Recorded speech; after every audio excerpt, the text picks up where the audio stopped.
اطنخ الشيلة وغنوا وطربوا فرحة عبد الله ونعم به كفاه. هذه النسخة للاستماع فقط.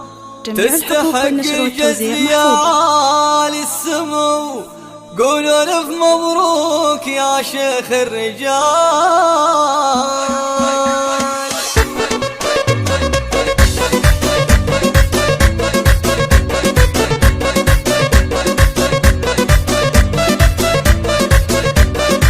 اطنخ الشيلة وغنوا واطربوا فرحة عبد الله ونعم به كفو تستحق الجزل يا عالي السمو قولوا الف مبروك يا شيخ الرجال. مرحبا بضيوف عالي المقام ويا هلا بالضيف نضرب له سلام لبوا الدعوة والنعم بالكرام قدرهم بالعز واضرب للمثال. باركوا بالشعر واجزال القصيد الخالد اللي عالى الطلع شديد عبد الله المعروف بالمجد الفريد يا عسى الفرحة لها أعوام طوال. نسل خالد شيخ أهل المرجلة خالد اللي بالصفوف الأولى صيته المعروف ما حد يجهله يرتكي حمل المهمات الثقال. يحتزم بإخوانك ونعم الحزام في وليد الفخر يقف الاحترام فهد شيخ أهل المعالي والكرام للفخر في صيتهم دور ومجال. والعمام اللي لهم قدر المجيد أبو جاسم اسمه الماري ونشيد وابو خالد صاحب الراي السديد هم اهل الطالات وكبار الفعال. العمام والنعم بالدرع الثقيل ابو يوسف واحتزم سيف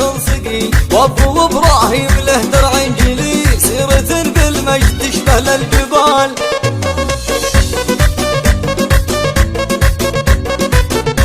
هذه النسخة للاستماع فقط.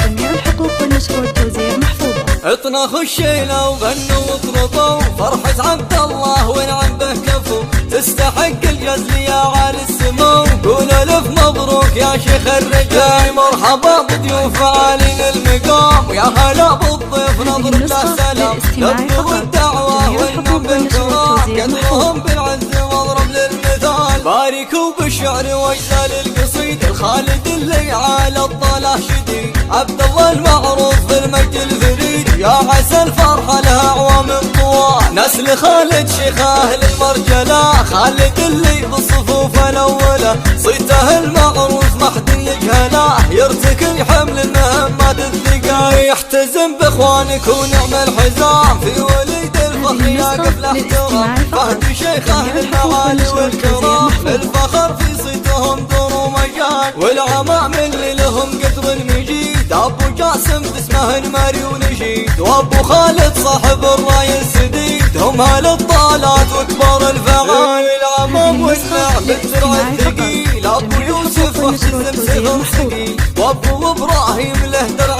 جليل سيرة بالمجد تشبه للجبال.